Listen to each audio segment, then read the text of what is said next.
पुरुषोत्तम कहा। और सीधी सी बात है, उस घर में कहीं किसी भी प्रकार का दोष नहीं रह सकता जिस घर में रहने वाले लोगों के अंदर ये चीजें मिलती हैं। क्या क्या है? घर स्वर्ग बन जाएगा यदि ये हों तो। कौन सी चीजें हैं? यस्य पुत्रा वशीभूता भार्या छन्दानुगामिनी विभवे यश संतुष्टः तस्य स्वर्ग एव हि। सुन लीजिए, जिन घरों में पुत्र माता पिता के आज्ञाकारी है, समझ लो उस घर में स्वर्ग उतर के आ गया। बहुत अद्भुत बात कही जा रही है। जिस घर में बच्चे माता पिता के परम आज्ञाकारी हैं और इस समय बच्चे माँ बाबू जी के पास बैठकर यह बात सुन रहे होंगे, तो बेटा मेरी बात के ऊपर यह जरूर गौर करना, माता पिता के हृदय को जो बच्चे दुखाते नहीं हैं, उन्हें अति प्रसन्न रखते हैं, ऐसी कोई धरती की संपदा नहीं है जो उनके हाथ न लगे। क्या सुंदर बात कही है। यस्य पुत्रा वशीभूता भार्या छन्दानुगामिनी विभवे यस्य संतुष्ट तस्य स्वर्ग एव हि। ये घटनाएं जिसके जीवन में घटी हैं उनके घर में स्वर्ग उतर के आ जाता है। जहाँ स्वर्ग उतर के आ गया वहाँ तो कोई दोष रहता ही नहीं है। क्या क्या है? सबसे पहला यश पुत्रा वशीभूता, जिनके घर में बच्चे माता पिता की बात मानते हैं, उनका आदर मान सम्मान करते हैं। बहुत बड़े होने पर 2-4 बच्चों के बाप बनने के बाद भी वह कभी माता पिता को उत्तर नहीं देते, ऐसा घर स्वर्ग बन जाता है। जो माता पिता के बहुत परमाज्ञाकारी हैं, जिन घरों में ऐसे पुत्र हैं, ऐसे बच्चे हैं, हमारे ग्रंथों में कहा है कि स्वयं स्वर्ग उस घर में उतर के आ जाता है। तो ये होना चाहिए। जिस घर में लोगों के अंदर गलत आदत नहीं है, शराब नहीं पीते, जुआ नहीं खेलते और कोई ऐसा व्यसन नहीं है, कोई अमाल नहीं करते, हमारे ग्रंथों में कहा कि उस घर में समझ लीजिए कि स्वर्ग उतर करके आ गया है। और ये जब भगवान की बड़ी महती कृपा होती है तब ये सब चीज़ें प्राप्त हो पाती हैं। वो इस धरती के बड़े अद्भुत लोग हैं जो आज के टाइम में इन एमालों से बचे हुए हैं। यदि किसी को शराब पीने की आदत है तो इस वास्तु विज्ञान के ही सहारे एक छोटी सी बात और मैं आपको आगे बताता हुआ जा रहा हूँ। यदि यह काम कर लिया जाए तो हर प्रकार का नशा भी छूट जाएगा। इसको आप लिख लीजिए, क्योंकि बाद में आप मुझे पूछेंगे, मुझे टाइम भी नहीं होगा और मैं आपको बता भी नहीं पाऊँगा। यदि घर में कोई ऐसा है जो नशा युक्त है, शराब पीता है और भी किसी भी प्रकार का नशा है, तो उसके लिए मैं बोलूं कि पिबेद मानुषी क्षीरम तेन दद्याचनावनम मृणाल विष कृष्ण वा लिहत्या छौद्रेण संभया। शराब से व्यक्ति मूर्छित हो गया है। पहले तो उसको होश में लाने के लिए नाक मुंह उसके बंद कर दें। जब वह होश में आ जाए तब उसके लिए एक उपचार करना है। क्या करना है? मृडाल, मृडाल कहते हैं कमल की नाल। कमल के फूल की जो नीचे डंठल होती है उसको मृडाल कहते हैं। उसे लीजिए, बाजार में पिपली मिलेगी, पंसारी की दुकान पर, उसको लीजिए। और हरण लीजिए, हरड़, इनको लेकर के पहले इनको पीसिए, फिर इनको शहद में मिलाइए। काली मिर्च, बेर की गुठली, नाग केसर, यह सब चीज़ें पानी में डालिए, गर्म पानी में ये डाल लें। ये दूसरा है तरीका, और वो दूसरा में डाल यानी कमल की नीचे की डंठल, पिपली और हरण बराबर मात्रा में पीसकर इसको शहद में मिला करके चाटें। शराबी का नशा उतर जाएगा इससे तो। और जो आगे एक चीज़ मैंने बताई है, काली मिर्च, बेर की गुठली, खसखस, नागकेसर ताजे जल में। पानी ये नहीं है कि फ्रिज का पानी तुमने गर्म किया, गर्म पानी भी ताज़ा ही जल होना चाहिए, ताज़ा पानी। उसको गर्म कीजिए, उसमें ये चीज़ें डाल दीजिए, काली मिर्च, बेर की गुठली, खसखस, नागकेसर, ये चीज़ें इनको पीस करके खौलते हुए पानी में डाल दीजिए। और मदरा पीने वाले व्यक्ति को सुबह शाम दीजिए, उसको नफरत हो जाएगी, छोड़ देगा बिल्कुल। एक तीसरा उपचार और है, आंवला शुद्ध गैया के देसी घी में उसको पका करके सुबह नाश्ते के बाद एक एक आंवला उसको दीजिए। कोर्स तो यह 90 दिन का है, पर शराब 30 दिन में छोड़ देगा। 3 महीना यदि इसने निकाल लिया है, इसको लेते लेते जीवन में शराब को छुएगा नहीं, इसको इतनी घृणा हो जाएगी। तो ये 3 बातें मैंने आपको इस समय ये निवेदन की है। यदि यह कर लिया जाए तो ये परिवार बच सकते हैं। मैंने श्लोक भी बोला है, पिबद्वाहा मानुषक। अरे देखो एक बात और लिखी है, पिबद्वाहा मानुषक क्षीरम तेन दद्याच नावनम मरडालह विष कृष्णावाह लिया क्षोद्रेण सावया। एक बात के ऊपर मैं हमेशा से जोर देता आया रहा हूँ, जिन बच्चों को छोटे में खूब दूध पिलाया जाता है, शराब से टक्कर लेने के लिए दूध है, दही है, घी है, यह चीज़ें जब पेट में पहुँचती हैं तो व्यक्ति नशा मुक्त होता है। और जब गौ गब्य की कमी शरीर में, बॉडी में आती है, तब व्यक्ति नशीला हो जाता है। फिर वो नशा करता है, चाहे बीड़ी पिए, सिगरेट पिए, कैसे भी उसको ऐसी तलब लगती है कि उसको वो तलब बुझाने के लिए कोई न कोई उसे नशा करना पड़ता है। इसलिए हमारे ग्रंथों में गौगव्य के ऊपर इतना जोर दिया है कि गौगव्य लेते रहिए, इसको मन छोड़िए। तो मैं आपके बीच में यह निवेदन कर रहा था कि जिस घर में पुत्र वशीभूत है और घर का कोई भी मुखिया है, घर के जो लोग हैं उनके अंदर कोई भी नशा नहीं है, भगवान की कृपा से उस घर में स्वर्ग बस गया है आके। और क्या कहा कि भार्या छंदानुगामिनी। बुरा ना मानिएगा, जन घर की स्त्रियां स्वच्छंद से नहीं घूमा करती, जो ना कि थैला तब उठाओ तब ही चले परी है। कुछ मान है, मर्यादा है, कब जाना है कब नहीं जाना है। जिस घर में, जिस घर की स्त्रियां अपनी स्वेच्छा से नहीं घूमती हैं, उस घर में स्वर्ग स्वयं धरती पर उतर के आ जाता है। देख लो, घर को स्वर्ग बनाना है या नरक बनाना है, सब आपके हाथ है। इसमें कोई और तो कुछ कर ही नहीं सकता, ये आपके हाथ है। इतनी चीजें हैं, बेटा इतने संस्कारी हैं, माँ बाबू जी की आज्ञा का पालन करते हैं। घर के पुरुष लोग नशा नहीं करते, उल्टा पुल्टा नहीं खाते, घर में स्वर्ग है। घर की स्त्रियां भार्या चंदानुगामिनी, स्व इच्छा से नहीं घूमा करती, मान मर्यादाएं समझती हैं। माइक पे देखना, कान में लगा के सही आवाज आ रही है। जिस घर की स्त्रियां, देवियां स्वच्छंदता से नहीं घूमती, मान मर्यादाएं समझती हैं, समझ लो कि स्वर्ग धरती पर उतर के आ गया। और आगे लिखा है विभवे यश संतुष्ट। आपको जितना भी धन पैसा रुपया मिला है,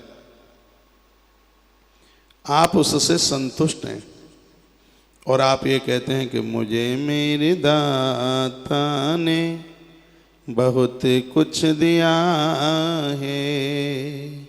आप भगवान का धन्यवाद करते हैं, कहते हैं प्रभु आपने मुझे मेरी जरूरत से ज़्यादा दिया। तो हमारे ग्रंथाकारों ने कहा कि स्वर्ग आपके लिए धरती पर उतर करके आ गया है। विभवे यश संतुष्ट, जो वैभव मिला है उसके ऊपर जो लोग संतुष्ट हैं, तस् स्वर्ग एव ही, उन लोगों के लिए स्वर्ग धरती पर उतर के आ गया। स्त्री पुरुष एक बात और ध्यान रख लीजिए, क्या पुरुषों के लिए विशेष रूप से बताया गया, और ऐसा नहीं है कि माताओं के लिए भी ना हो, उनके लिए भी है। मातृवत परदारेषु प्रद्रव्येषु लोष्टवत, जो लोग दूसरों की स्त्रियों को अपनी माँ बहन की तरह समझते हैं, बेटियों की तरह समझते हैं, और दूसरे की संपदा को सल्फास की तरह जहरीला समझते हैं, जहर लेंगे तो मरेंगे, और दूसरे के धन की बेईमानी करेंगे तो भी मौत ही होगी। और ये तो वास्तु विज्ञान में भी लिखा है, जो लोग अधर्म की कमाई से जीविका चलाते हैं, जो लोग बेईमान हैं, दूसरों का लेकर के कभी वापस नहीं करते, उन घरों का वास्तु दोष पूजा करने से भी दूर नहीं होता। अच्छी बात कही है। हाँ, ये नहीं कि डकैती डालें और फिर महादेव का अभिषेक करा लें, तो महादेव तो बहुत होशियार हैं, मैंने पता है सब कुछ। तो बड़ी सुंदर सुंदर बातें कही हैं। यह कहा गया है कि भैया प्रद्रव्य से बचिए, पर नारी से बचिए। सांप बिच्छू का डसा हुआ व्यक्ति बच सकता है, जिस व्यक्ति को पराई नारी ने डसा है, इस धरती से लेके ऊपर तक उसे कोई बचा नहीं सकता। वह घर परिवार कभी बिखर ही नहीं सकते जिस घर के मर्द लोग सुधरे हुए हैं। एक दिन वास्तु विज्ञान में ही मैं निवेदन कर रहा था, मुझे ध्यान है, जिसमें वर्णन किया गया था, यह ध्येय बना लें, इस दुनिया में आपकी पत्नी से बढ़कर कोई दूसरी सुंदर स्त्री है ही नहीं। व्यक्ति अपराध से बच जाएगा। माताएं बहनें मन में ऐसा विचार कर लें, तुम्हारे पति से बढ़कर इस धरती पर कोई दूसरा गुणवान है ही नहीं, उससे बढ़कर के योग्य है ही नहीं। आप देखिए कि स्वर्ग धरा पर उतर के आता है कि नहीं। स्वर्ग आपके घर में होगा, घर में किसी भी प्रकार का दोष नहीं रहेगा। एक तरफ व्यक्ति चरित्रहीन है और दूसरी तरफ मंदिर में घंटरियां बजाता है, कुछ भी होने जाने वाला नहीं है। इसलिए हम स्वयं का भी परिवर्तन करें। 3 दिन पहले मैंने बात कही है, आप बिस्तरे बेड बदलते रहते हैं, सामान घर का बदलते रहते हैं, चूल्हा चौका बदलते रहते हैं, विंडो खिड़कियां बदलते रहते हैं, दरवाजे बदलते रहते हैं, दीवारें तोड़ तोड़ करके बदलते रहते हैं, लेकिन अपने आप को भी बदलिए। अपनी पत्नी को ऐसा कभी धोखा मत देना। और फिर मैं कहूँगा, ये बाजारू स्त्रियों ने आज तक कभी किसी का भला नहीं किया है, उनको बाजारू ही स्त्रियाँ कहा जाएगा, जो अपने पति को छोड़ करके पराये पुरुषों के साथ मटर गश्ती करती हैं। क्या है वो? पराई नारियां हैं, पराई स्त्रियां हैं। तुम्हारा साथ वही देगी जो अग्नि देव के सामने 7 भांवर पढ़ करके आई है, जिसकी आरती उतारी गई थी दरवाजे पर, मुंह दिखलाइयां दी गई। हाँ जी, जिसके सिर के ऊपर पल्लू था, वो देवी है। इनको धोखा मत दीजिए, नहीं तो फिर यमराज के पटों की कथा को अभी महीना भी नहीं हुआ है। महीना तो हो गया होगा, हाँ हो गया है। तो कृपया उन अपराधों से पूर्णतया बचने की कोशिश करें। हम चाहें तो इस भरे कलयुग में भी सतयुग का दर्शन कर सकते हैं, हम चाहें तो। ऐसा जीवन जिया जाए और देखो, आपके घर में आनंद देखो, आपका घर वृंदावन बन जाएगा। देवता आपके घर से अलग होने का नाम नहीं लेंगे। मेरी बहनों को भी चाहिए कि उनका पति परमात्मा की तरह नहीं है, परमात्मा ही है। भला है बुरा है कैसा भी है, वो गीत आपने गाया होगा, सुना होगा। एक फिल्म में, पिक्चर में, वो एक गांव की माता, उसकी चोटी ऐसे लंबी और पीछे से यूं ऐसे उठी है। अब पिक्चर तो कौन सी है मालूम नहीं है, कौन सी है भाई? उसमें वो गीत गाया जाता है, भला है बुरा है कैसा भी है, मेरा पति मेरा देवता है। तो मुझे जितनी बहनें और माताएं सुन रही हैं, एक बार बोलना मेरे साथ, भला है बुरा है कैसा भी है, मेरा पति मेरा देवता है। करवा चौथ आ रही है, अभ्यास बोलो सब बोलने का। भला है बुरा है कैसा भी है, मेरा पति मेरा देवता है। देवता ही है। इसलिए इन देवताओं को भी कहूँगा कि तुम भी थोड़ा सुधर लो। हाँ, इन देवताओं को कहूँगा तुम भी थोड़ा सुधर लो, गड़बड़ी मत कर देना। हाँ जी, नहीं तो बड़ी दिक्कत खड़ी हो जाएगी। ये नहीं कि माताएं तो सब अपने धर्म का निर्वहन करें और आपका कोई धर्म ना हो। नहीं, पराई नारी के अंदर सुचिता और दूसरे के द्रव्य को सल्फास की गोली की तरह समझिए। देखिए स्वर्ग घर में उतर के आता है कि नहीं। विंडो खिड़की तो जो हैं सो हैं, ये बिना तोड़ा फोड़ी के स्वर्ग बन रहा है घर में। देखो ये करके देखो। देखो एक श्लोक बोलूंगा आपके बीच, फिर बात को समापन की तरफ लेके चलेंगे। ये यहाँ नेटवर्क की कमी आ जाती है, ये बीच में कट जाता है और मेरे आते ही कट गया आज तो थोड़ा 5-7 मिनट पता नहीं कट गया कि काट दिया। ये हमारे भाई को पता होगा, राजेंद्र को, नेटवर्क चला जाता है। आज कथा के बीच में भी चला गया, भागवत जी के बीच में। ये 1-2 महीने में ये बड़ा दुरुस्त हो जाएगा। पूरे वृंदावन में केबल बिछ रही है, ये वो बड़ा वाला नेट। फिर तो हल्ला बोल, फिर तो कोई कटाकुटी होगी ही नहीं। महीने भर की बात है बस, ज़्यादा से ज़्यादा। तो ये श्लोक, इसमें जो कही गई बातें, बेटा बेटी, आप, पत्नी, माता पिता जो भी हैं, इनको स्वीकार कर लो। क्या? धर्मे तत्परता मुखे मधुरता। धर्म में तत्पर रहिए और मुख में से आवाज़ मीठी निकालिए। क्यों आप गालियां घर में देते हैं? क्यों इतना क्रोध है? नौकरी से भी रिटायरमेंट हो गए, लेकिन क्रोध से रिटायरमेंट नहीं हुए। क्रोध से रिटायरमेंट कब होंगे? नौकरी 60-62 में पूरी हो गई, सरकार ने कहा नौकरी पूरी हो गई, घर जाओ। नौकरी से रिटायरमेंट हो गया, लेकिन क्रोध से रिटायरमेंट नहीं हुआ अभी भी। और जितने बूढ़े होते जा रहे हैं उतना ही क्रोध ज्यादा है। सहन शक्ति कीजिए। हाँ, जलते हुए अंगारा मत बनिए, कोयला मत बनिए। जैसे जलते हुए कोयले के पास से लोग दूर भागते हैं, तुम्हारे घर के लोग तुमसे दूर भागेंगे। जब पाँव में जलन पड़ती है ना, तो फिर वहाँ बर्फ ठंडी माथे पर घिसे, हाथ पाँव में घिसे, ठंडी बड़ी अच्छी लगती है बर्फ। तो ये माता पिता भी इस वृद्धावस्था में आप ठंडे बहुत अच्छे लगते हैं। आप हीटर पर चढ़े हुए अच्छे नहीं लगते, आप ठंडे ही अच्छे लगते। मैं तो पूरे परिवार के लिए बोल रहा हूँ, छोटे छोटे बच्चे। आज ही मैं फ़ोन सुन रहा था, कोई भाई साहब कह रहे थे, महाराज जी 3 वर्ष की बेटी है और इतना क्रोध है कि पूछो ही मत। हमने कहा 3 साल की बेटी भी क्रोध समझती है? समझती है?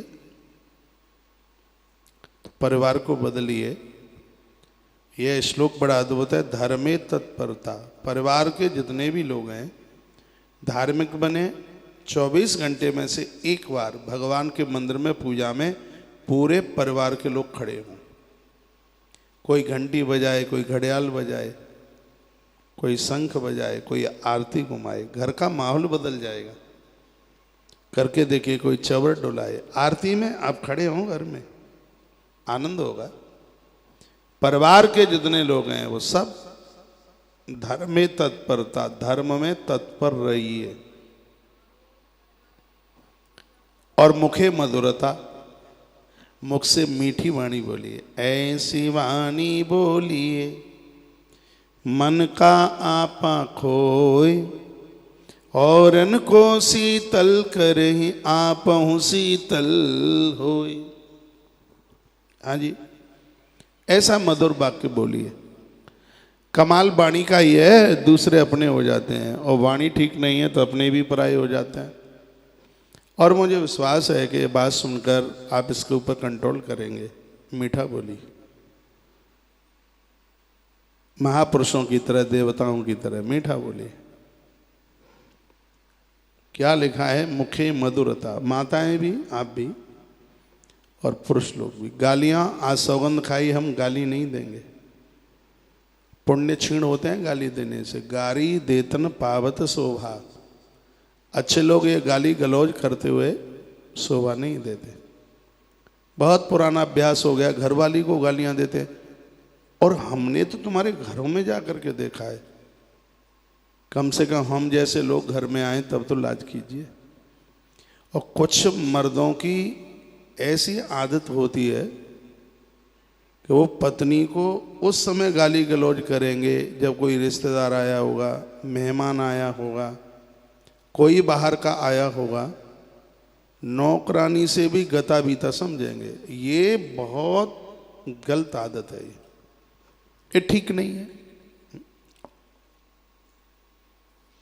उस समय तो इतने मधुरभाषी होने चाहिए, जब कोई व्यक्ति आता है, आकर के जब वो जाए, तुम अपनी पत्नी से मीठे शब्द बोल रहे हो और आने वाला लड़ाकू है, तो मैं मधुर शब्द बोलते हुए उसका परिवर्तन हो जाएगा, वो भी ठीक से बोलना शुरू कर देगा।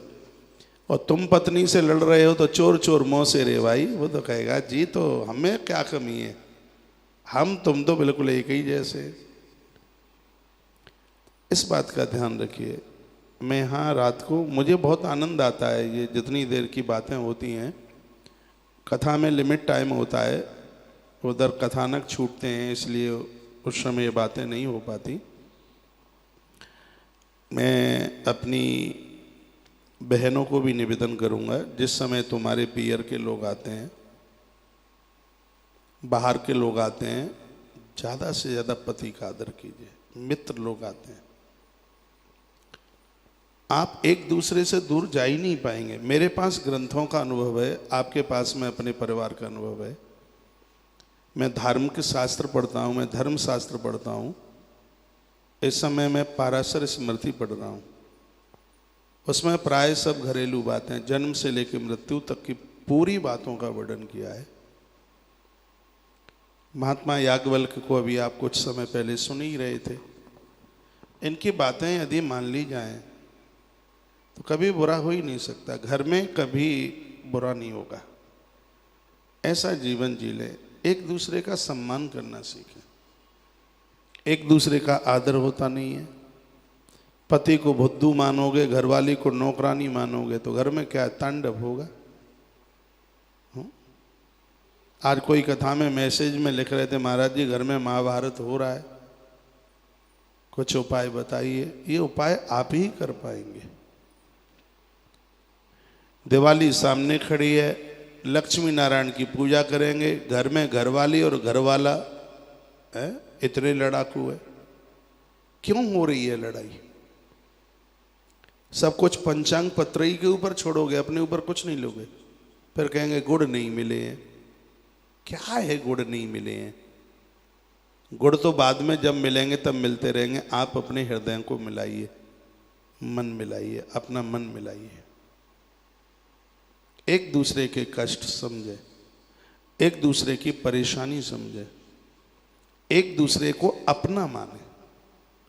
पूरा जीवन निकल जाता है,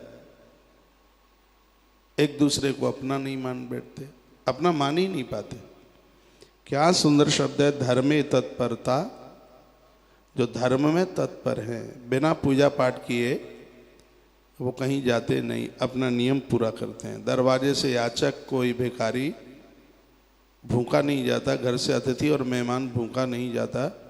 ये व्यक्ति का सर्वश्रेष्ठ गुण है पहला।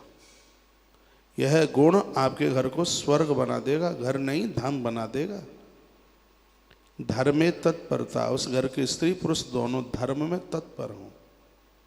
हर व्रत को मानिए, हर त्योहार को मानिए। ये ढपोल शंख नहीं है। आप ये सोचें, इनमें बहुत बड़ी ताकत है, जिंदगी का आनंद भरा हुआ है। तो घर में जो भी कोई आते, अतिथि लोग आते हैं, पति के पास में अब कुछ लोग बैठे हैं, उसे कहना थोड़ी पड़ेगा कच्चा है, उसे कहना ना पड़े, और आप बड़े फुर्ती से उनका आदर हो, मान हो, सम्मान हो।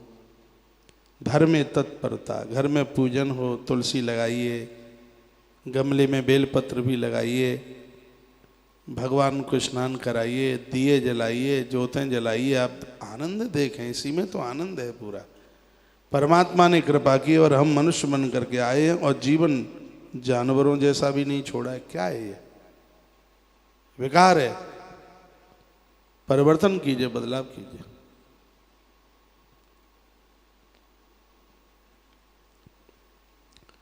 धर्मे तत्परता, धर्म में तत्पर रहिए। मुखे मधुरता, वाणी में मधुरता हो, मीठा बोले। मीठा बोलने वाले की मिर्च भी बिक जाती है और कड़वा बोलने वाले का शहद भी नहीं बिकता।